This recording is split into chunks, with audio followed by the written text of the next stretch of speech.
Mujahadah sebagai asas. Mujahadah bermaksud berusaha bagi melawan dan menundukkan kehendak hawa nafsu. Hai. Assalamualaikum warahmatullahi wabarakatuh. Alhamdulillah. Wassalatu wassalamu ala ashrafil anbiya wal mursalin wa ala alihi wa ashabihi ajma'in. Qala rabbi shrah li sadri wa yassir li amri wahlul 'uqdatam min lisani yafqahu qawli. Qala Allah Ta'ala fil kitabil karim wa ba'da a'udzu billahi minasy syaithanir rajim. Iqra bismi rabbikal ladzi khalaq. Yang membawa maksud, bacalah dengan nama Tuhanmu yang menciptakanmu. Yang saya hormati pensyarah yang saya sayang, iaitu Puan Nurhanis binti Amran. Serta tidak lupa juga kepada seluruh sahabat seperjuangan yang saya kasih lagi sayang. Saya tidak berkesorangan. Saya tidak bersendirian. Tetapi saya bukan saya, iaitu saya ialah kami.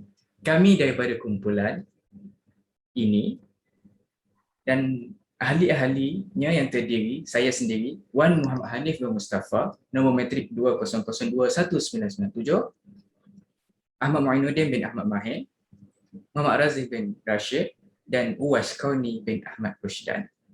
Yang mana kami duduk di atas kursi ini adalah untuk memberikan suatu pencerahan berkenaan dengan kenapa saya baca tadi. Ya, semestinya ia berkait dengan manfaat membaca. Membaca banyak manfaat, tetapi untuk kita huraikan satu persatu, ianya mungkin memakan masa seminggu, sebulan dan sebagainya. Jadi kami ringkaskan, memandangkan Puan meminta maksimum untuk diadakan video ini adalah sebanyak 10 minit sahaja. Baiklah. Antara manfaatnya ialah membaca akan membantu kita untuk fokus dalam setiap keadaan.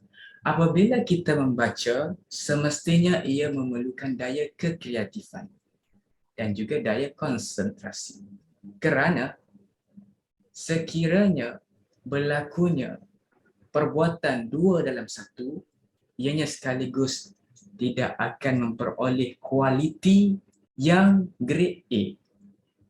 Sekiranya membaca dicampurkan dengan memikirkan hal yang berkaitan dengan assignment misalnya, ianya akan membantu dan tidak memberikan ataupun menajamkan fokus kita kepada perkara tersebut.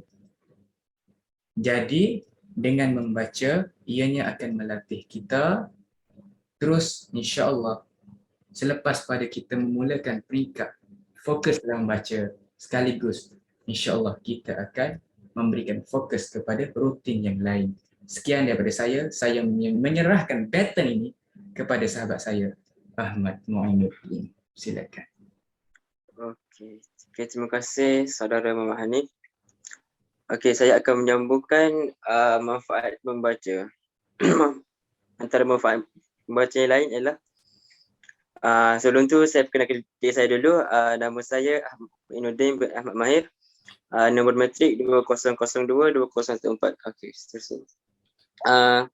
Saya selain manfaat membaca yang disebut oleh saudara Hanif, iaitu meningkatkan fokus dan konsentrasi. Okey. Antara manfaat membaca yang lain yang saya dapati ialah dapat menstimulasi mental, iaitu manfaat membaca dapat menjadi stimulasi mental serta sebagai informasi, otak merupakan salah satu organ tubuh yang ternyata memerlukan latihan agar tetap kuat dan sihat. Seperti organ tubuh yang lainnya. Dengan membaca buku dapat menjaga otak agar bisa agar biasa tetap aktif sehingga dapat melakukan fungsinya secara baik dan benar.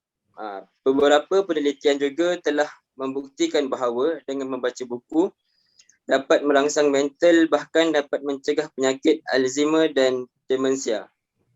Dan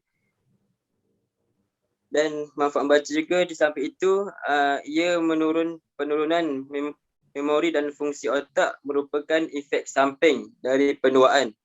Namun membaca buku secara teratur dapat membantu memperlambatkan prosesnya, iaitu proses penuaan dan dan penurunan memori otak. Dan membaca juga menjaga otak untuk tetap aktif, dapat memperlambat perkembangan penyakit Alzheimer dan demensia. Dan sebagai informasi, menurut penelitian Proceeding of the National Academy of Science, orang berusia lanjut yang sering menstimulasi otak mereka dengan membaca buku 2 hingga 5 kali lebih kecil berisiko mengalami Alzheimer, iaitu mudah lupa. Dan kegiatan yang mampu menstimulasi otak ialah di antaranya bermain catur, puzzle dan tentu saja membaca. Ini adalah antara perkara yang boleh kita buat yang boleh merangsangkan otak kita.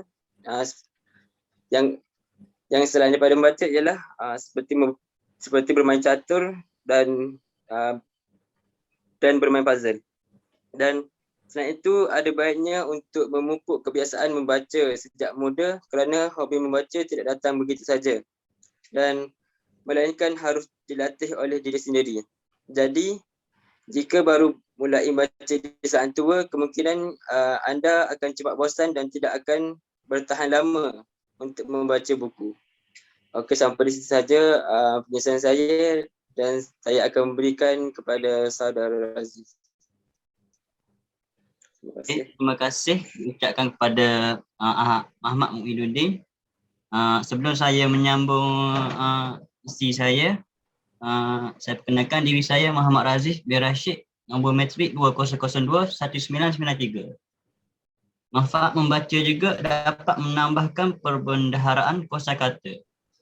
Jika sering membaca, ternyata juga akan membantu seseorang untuk menambah perbendaharaan kata. Semakin banyak kosakata baru yang dikenal baik dari bahasa Melayu ataupun bahasa lain.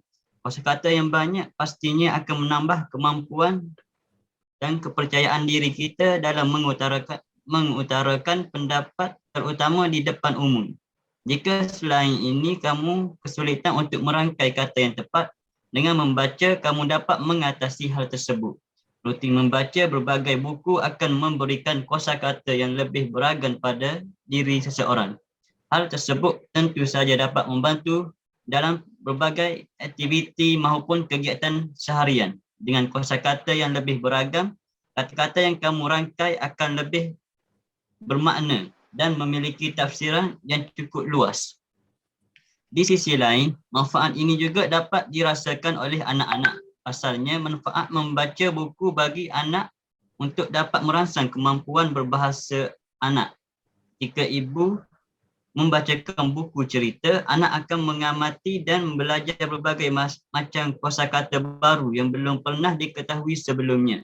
Dengan demikian, kemampuan berbahasa akan meningkat dan ia boleh menggunakan kosakata yang tepat untuk mengungkapkan sesuatu perkataan tersebut.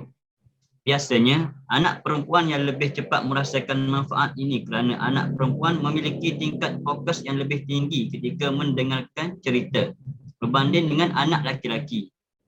Saat ini sudah masuk sekolah, nantinya anak yang gemar dibacakan cerita oleh orang tuanya, iaitu ibu bapanya, juga tak hanya pintar dalam pelajaran bahasa Melayu, bahkan bahasa lainnya. Secara umum, ia akan menguasai pelajaran kerana semua mata pelajaran memerlukan kemampuan membaca yang baik juga untuk dikuasai.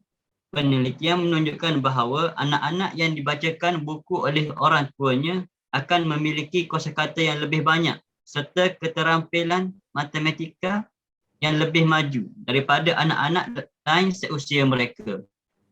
Sebuah studio tahun 2019 sebuah studi tahun 2019 yang diterbitkan di Journal of Development dan